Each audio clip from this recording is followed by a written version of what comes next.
Welcome back to the Kelly Roach Show. Today is another fan inspired topic. So, I want to give a shout out to Carrie Ford. I am Carrie Ford, wrote in the topic for this week.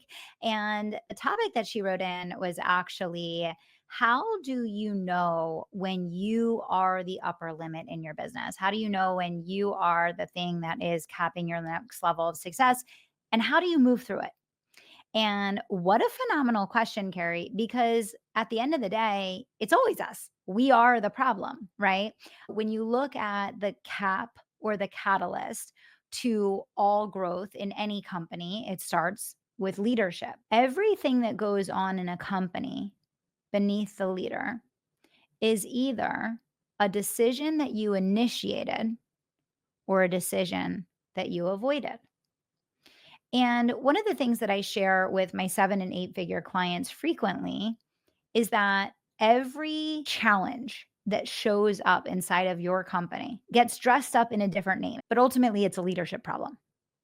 Because if you think about it, everything that either is or isn't happening in your company at any given time is a result of a decision that you did or didn't make. And let me tell you, friends, this was one of the absolute hardest, most painstaking decisions or lessons, I should say, for me to learn because when you're building a big team and when you have all of these people and all of these personalities and this diversity, and you're bringing all these people in the company, and you're beginning to lose control and you're beginning to lose that intimacy of that unity that you create when you're a really small company with only a handful of people, it's really easy for things to get away from you.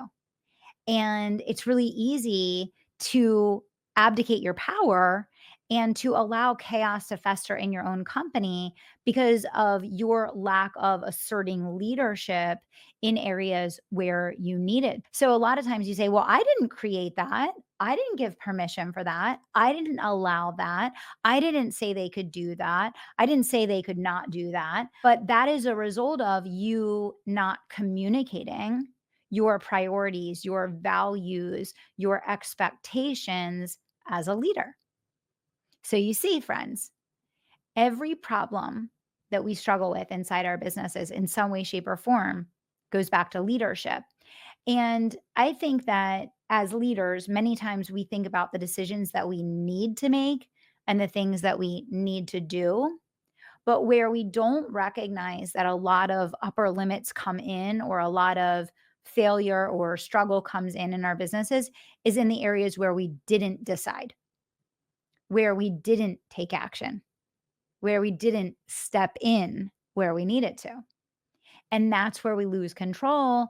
And that's where then culture dissipates. And that's where results slow down. If I look at some of my biggest leadership failures in scaling my own companies, some of my biggest failures were in giving too much autonomy in the name of giving autonomy, because I'm the kind of leader that I'm like, everything is a test. Try it out. Try this, try that, do that. That's one area where I give a lot of rope and I give a lot of leash. But the mistake that I made was not putting a stake in the ground around certain things that had to be absolutes that weren't going to be messed with in the name of autonomy. And that's where I abdicated my power over the years. And then I had to bring that back into focus, and I had to take my power back to get my company growing again in certain instances. And so, where I failed a lot of times as a leader wasn't in what I did, but in what I didn't do. And so I would say for a lot of you listening to the show today that want to see your company get out of a plateau and elevate quickly, a lot of times look under the covers at the areas where a non decision is a decision, because the decisions that are obvious are obvious. The decisions that are not obvious are the areas where indecision is decision. And so it's where you're not stepping in. It's where you're not using your voice. It's where you're not having crucial conversations. It's where you're not setting boundaries. It's where you're not putting parameters around what is going to happen and the way that it must happen in order to break through that upper limit that's keeping you stuck and get you to the next level.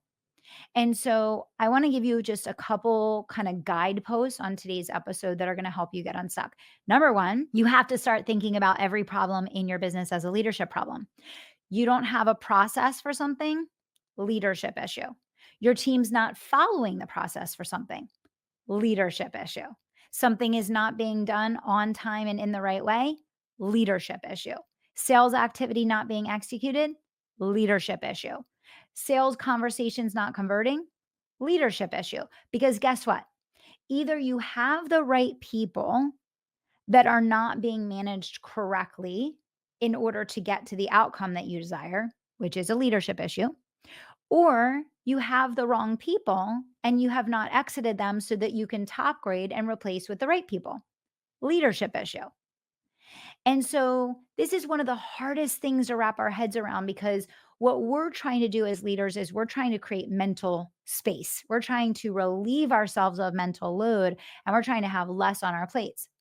So you're like, thanks a lot, Kelly. You just put 100% of the mental load back on me again.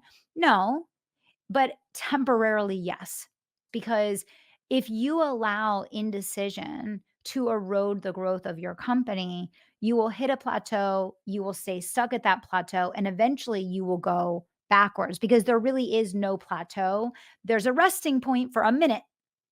And then either one of two things happens. You're going to burst up to the next level, which is natural. You're going to plateau in between growth spurts. That's natural. Or you're going to slip back.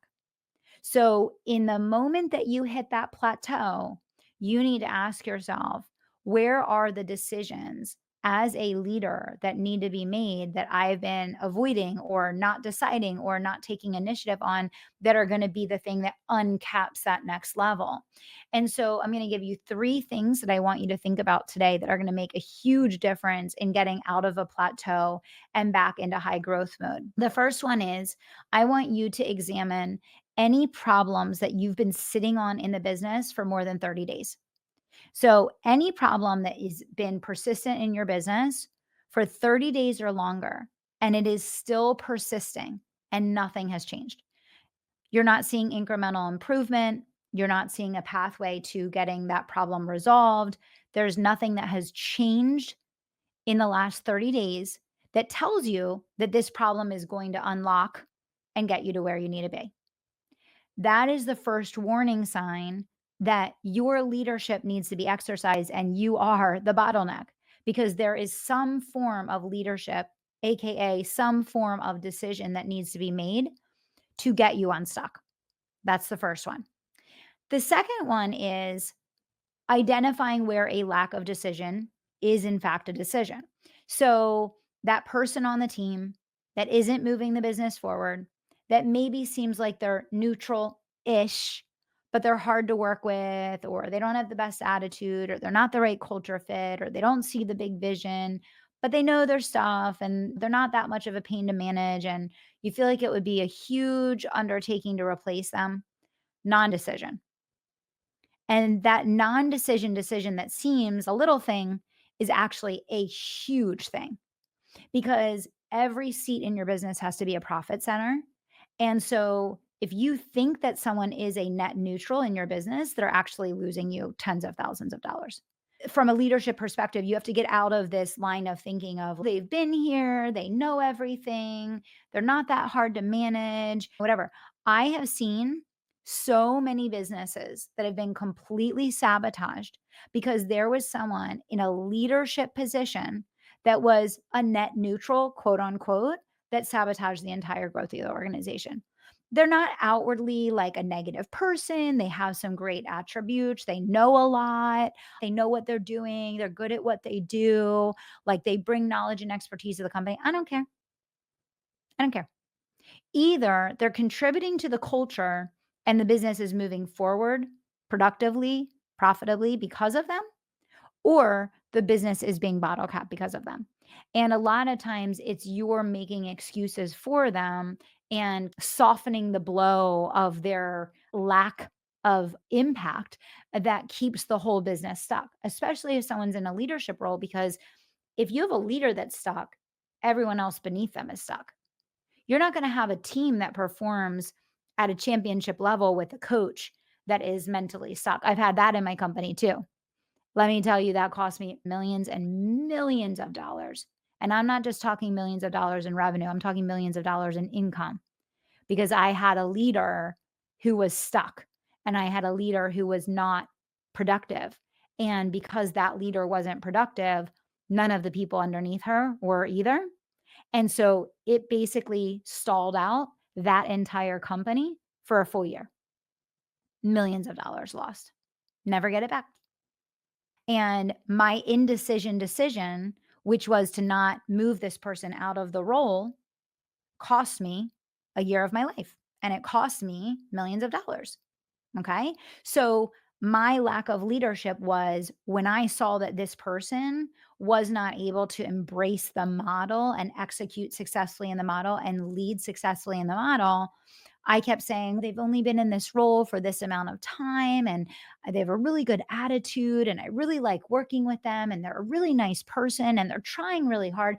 And I was making every excuse in the book, but I wasn't evaluating in black and white what's the result? Because if something stays stagnant for more than 30 days and there's no improvement, is it going to improve suddenly through spontaneous combustion? Is it going to improve suddenly through osmosis? No. And people always ask me, how do you know it's time to fire someone? You know it's time to fire someone when you're doing the coaching continuously and there is no visible, measurable improvement.